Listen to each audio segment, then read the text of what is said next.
Pancasila sebagai dasar negara Indonesia mengandung nilai-nilai luhur yang mengajarkan kita untuk berkeadilan, bersatu, dan hidup dengan bermoral.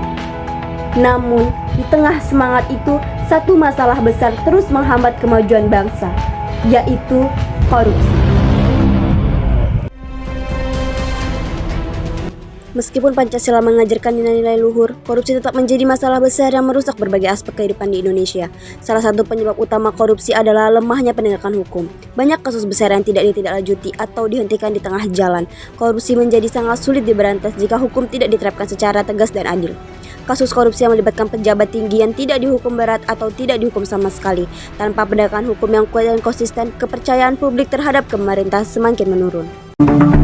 7 orang yang diduga terlibat suap penerimaan mahasiswa baru jalur mandiri di Universitas Lampung tahun 2022 diamankan KPK dari hasil operasi tangkap tangan di Bandung, Lampung, dan Bali. Korupsi juga disebabkan oleh budaya yang sudah mengakar dalam birokrasi. Di banyak tempat, suap menjadi cara untuk mempercepat urusan. Praktek ini dianggap biasa, bahkan terkadang sulit untuk dihindari. Budaya korupsi ini bertentangan dengan prinsip kemanusiaan yang adil dan beradab yang diajarkan oleh Pancasila. Ketimpangan sosial dan ekonomi juga menjadi salah satu penyebab utama korupsi.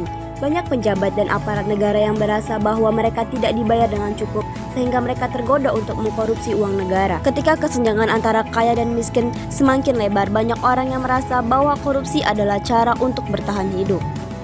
Politik transaksional di mana kepentingan pribadi atau kelompok lebih diutamakan daripada kepentingan rakyat. Korupsi yang terus berkembang membuat rakyat kehilangan kepercayaan terhadap pemerintah. Ketika rakyat melihat penjabat mereka lebih mengutamakan kepentingan pribadi, harapan untuk perubahan semakin menipis.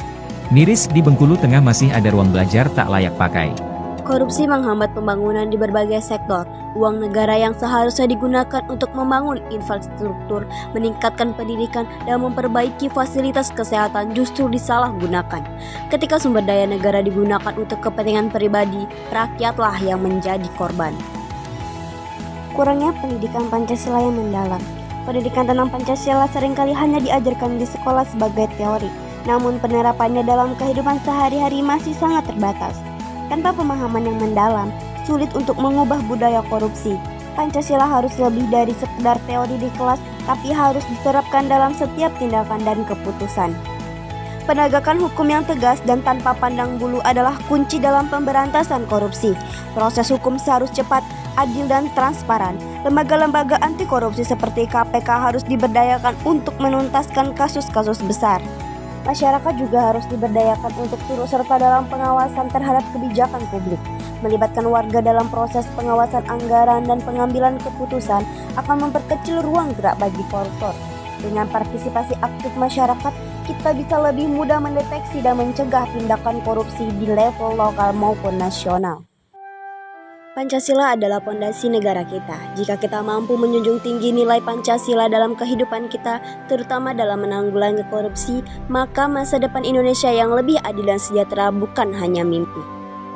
Mari bersama-sama membangun Indonesia yang bersih dari korupsi, menjunjung tinggi keadilan, dan mewujudkan kesejahteraan bagi seluruh rakyat. Pancasila adalah dasar kita, dan kita semua bertanggung jawab untuk menjaga integritasnya.